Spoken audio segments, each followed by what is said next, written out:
दिल्ली का रामलीला मैदान और एक 74 साल का बूढ़ा आदमी जो गांधी टोपी लगाए दिल्ली की सड़कों पर बैठा था। ये कहानी है उस जन आंदोलन की जिसने भारत की राजनीति की डायरेक्शन को बदल दिया।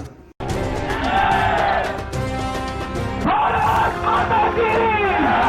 भारत माता की!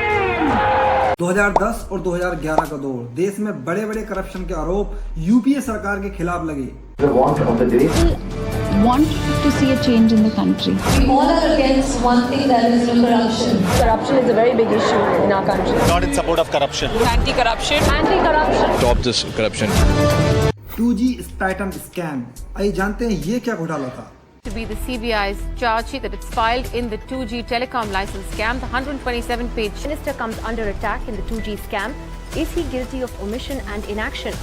Why is the Congress shying away from it? देश ने जाना कि 2G का घोटाला हुआ। 2G मामला देश का बहुत बड़ा घोटाले का मामला। स्पैटम आखिर ये क्या चीज है? ये होती है हवा में चलने वाली चीजें, इंटरनेट, मोबाइल, रेडियो। आरोप ये था कि स्पैटम को 2001 के पुराने रेटों में बेचा गया, लेकिन 2008 आते आते स्पैटम की जो रेट थे वो काफी बढ़ चुके थे। 2008 में 2G स्पैटम को भारत सरकार ने प्राइवेट टेलीकॉम कंपनी को देने का फैसला किया। 2010 में computer of addiction general report के मुताबिक, जिसमें लिखा गया कि देश में लगभग 1,76,000 करोड़ रुपए का नुकसान हुआ है। ये था पूरा 2G स्कैम मामला। और दूसरा सबसे बड़ा घोटाला था the Commonwealth games. The official opening of the Commonwealth Games is only days away, but the multi-million-dollar event that was supposed to lift India's standing on the world stage has turned. But extensively 2 years ago when the whole Commonwealth Games scam fiasco actually erupted. So then, what was the... 2010 में दिल्ली तैयार हो रही थी दुनिया को अपनी ताकत दिखाने के लिए। कॉमनवेल्थ गेम्स दुनिया का सबसे बड़े इवेंटों में से एक है। कॉमनवेल्थ गेम के लिए शुरुआती बजट था 1,000 से 2,000 करोड़, लेकिन इसके आखिरी स्टेज तक पहुंचते पहुंचते ये बजट पहुंच गया 70,000 करोड़। क्लीनिनेस और इंफ्रास्ट्रक्चर पर सवाल उठे। कुछ देशों ने प्रैक्टिस करने को लेकर चिंता जताई। पूरी दुनिया के सामने भारत की इंसल्ट हुई।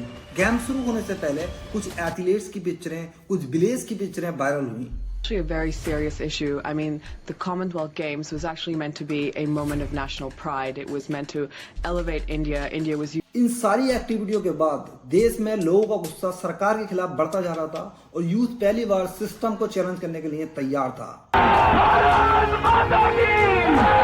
इन सब चीजों के बाद अन्ना हजारे ने सरकार से एक डिमांड रखी और वो डिमांड थी जल लोकपाल बिल। हमने जो लोकपाल बिल ड्राफ्ट किया है, इसको बनाने में जस्टिस संतोष हेगड़े, उनको सब लोग जानते होंगे, कर्नाटका के लोकायुक्त हैं, who has waged a war against corruption in Karnataka.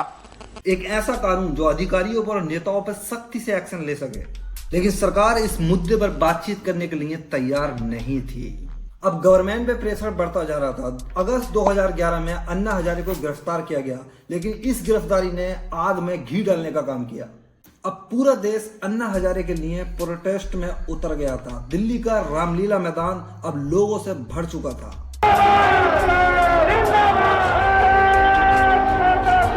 अब ये सिर्फ एक प्रोटेस्ट नहीं, ये एक जन आंदोलन बन चुका था। अन्ना हजारे को अब छोड़ दिया गया था और अब सरकार बातचीत करने के मूड में भी थी। सरकार ने लोकपाल बिल पर अपना विजन पेश किया, लेकिन टीम अन्ना के लोगों ने उसे कमजोर बताया। बहस हुई, राजनीतिक टेंशनें बढ़ी और आखिरकार 2013 को लोकपाल एक्ट पास हुआ। लेकिन सवाल यहाँ से ये उठने लगे, ये इतना बड़ा आंदोलन सिर्फ एक कानून के लिए था या पर्दे के पीछे कुछ और भी चीजें थी? ये आंदोलन सिर्फ एक बिल नहीं लाया, इसके बाद इसी आंदोलन ने बहुत सारे नेता पैदा किए।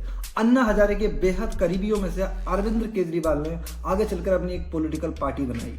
दिल्ली की सियासत में एक नई ताकत भरकर आई आम आदमी पार्टी। लेकिन इस आंदोलन के खत्म होने के बाद बहुत सारे सवाल उठने लगे। क्या अन्ना हजारे को भारतीय जनता पार्टी सपोर्ट या फंडिंग दे रही थी? पर्दे के पीछे क्या चल रहा था, किसी को कुछ मालूम नहीं था। और उस समय के भारतीय जनता पार्टी के बड़े सीनियर लीडरों ने इस आंदोलन को पब्लिक का गुस्सा बताया, जो यूपीए सरकार के खिलाफ था। कुछ लोगों ने यह भी कहा कि भारतीय जनता पार्टी को इस आंदोलन का बहुत बड़ा फायदा मिल रहा है, जो कि एक बिल्कुल सही बात थी। 2014 के लोकसभा चुनावों में भारतीय जनता पार्टी को इस बड़े आंदोलन का बहुत ज्यादा सपोर्ट मिला। 2011 का आंदोलन एक आग था जिस आग ने सिस्टम को हिला दिया था, लेकिन आग कभी कभी सिर्फ धुआं ही नहीं देती, कुछ रास्ते भी ओपन करती है। सच क्या था, फायदा किसको मिला और आज सब शांत क्यों है? जवाब शायद इतिहास के पन्ने लिखेंगे।